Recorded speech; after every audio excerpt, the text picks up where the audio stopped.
কত টাকা ইনকাম করতে পারে একজন মাস্টার্স স্টুডেন্ট সে যদি মালয়েশিয়াতে আসে। তো আজকের এই ভিডিওর মাধ্যমে আমি আপনাদেরকে দেখাবো যে একজন মাস্টার্স স্টুডেন্ট কত টাকা ইনকাম করতে পারে।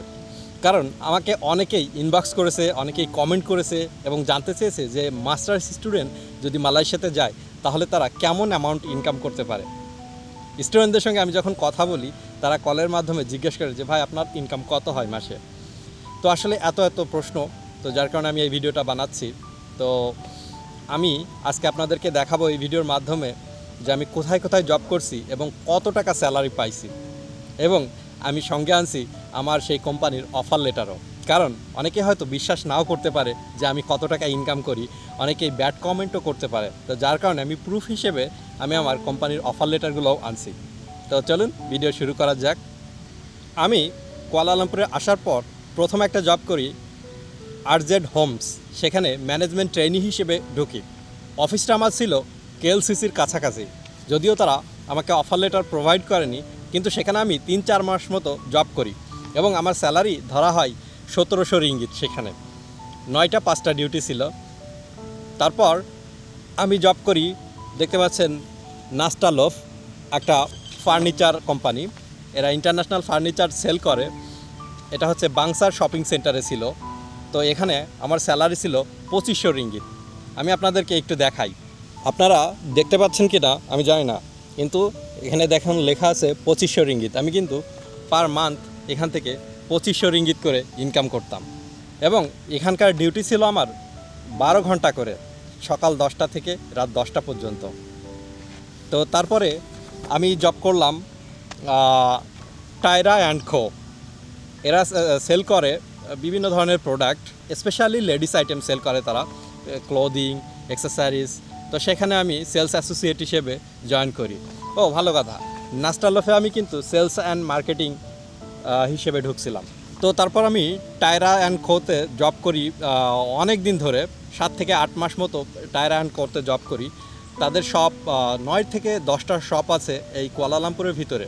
বাংশার শপিং সেন্টারে ছিল একটা, তারপর পাসাসানিতে আছে 2টা, চায়না টাউনে আছে 2টা, এবং স্টার হিলের ভিতরেও কিন্তু আছে। তো আমি জব করতাম স্টার হিলের ভিতরে এবং বাংসার শপিং সেন্টারে। তো সেখানে আমার স্যালারি ধরা হয়েছিল পার আওয়ার 10 RM। তো সেখানেও আমি 12 ঘন্টা ডিউটি করতাম। তো সেখান থেকে আমি পার ডে ইনকাম করতাম 120 রিঙ্গিত।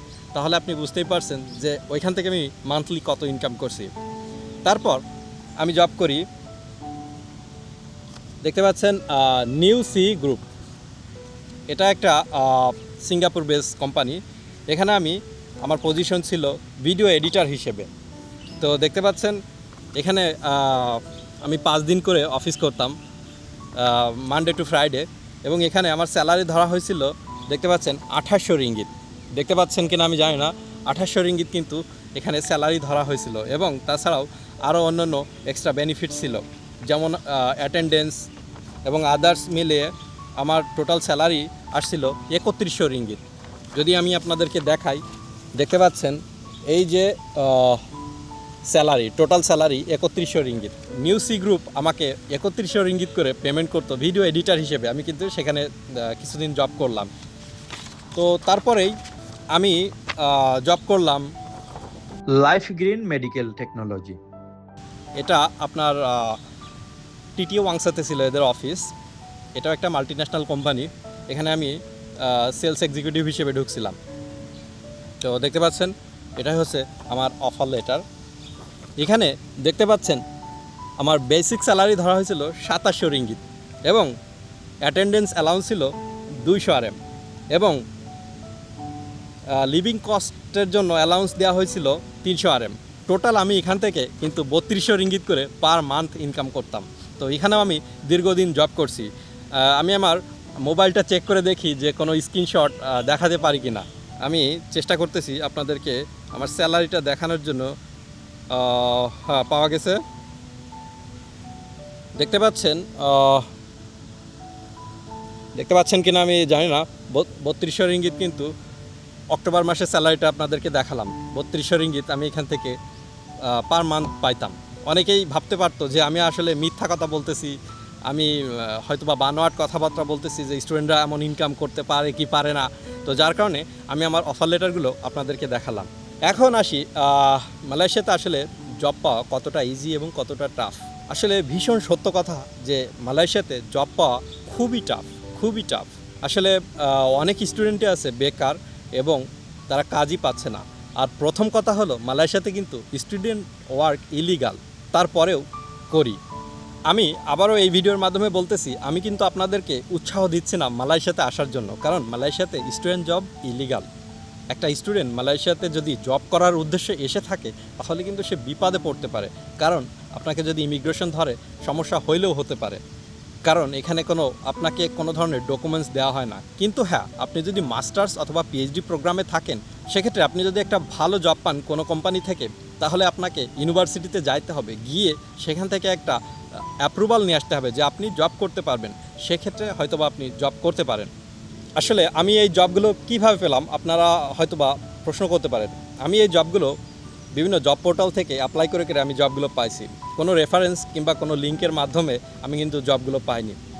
আপনারা যদি জানতে চান যে আসলে কিভাবে স্টেপ বাই স্টেপ আপনারা জব সার্চ করবেন, কিভাবে একটা জব পাবেন ফুল টাইম জব, তাহলে আমি আপনাদেরকে দেখাতে পারি যে আপনারা কিভাবে আসলে জব সার্চ করবেন এবং জব খুঁজবেন। তার জন্য আপনাকে এই ভিডিওতে একটা লাইক করতে হবে এবং অবশ্যই কমেন্ট করে আমাকে জানাতে হবে যে আপনি আসলে সিস্টেম জানতে চান যে কিভাবে অ্যাপ্লাই করলে আপনার জবটা হবে।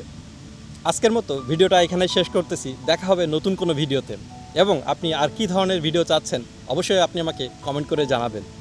এবং মালয়েশিয়া নিয়ে যদি আপনার কোনো ইনফরমেশন জানার দরকার থাকে তাহলে আপনি আমাকে ইনবক্স করতে পারেন। কিন্তু হ্যাঁ, আপনার যদি উদ্দেশ্য থাকে যে মালয়েশিয়াতে আসবেন এবং একটি ফুল টাইম জব করবেন, তাহলে কিন্তু আপনি আসলে অনেক বিপদেও পড়ে যেতে পারেন, কারণ এখানে কিন্তু স্টুডেন্ট জব তেমন একটা নাই আর কি। অনেক স্টুডেন্টই জব করতেছে, খুব হার্ড ওয়ার্ক করতেছে, তারপরেও আসলে এখানে জব করা ইলিগাল। আমি যে এতগুলো জব করছি তারপরেও কিন্তু আমার মনের ভিতরে একটা সন্দেহ কাজ করতো, যদি ইমিগ্রেশন ধরে, যদি কোনো প্রবলেমে পড়ে যায়, এগুলো কিন্তু আমার মাথার ভিতরে থাকতো। তো ধন্যবাদ, দেখা হবে নতুন কোনো ভিডিওতে। আল্লাহ হাফেজ, ভালো থাকবেন, সুস্থ থাকবেন। ধন্যবাদ সবাইকে।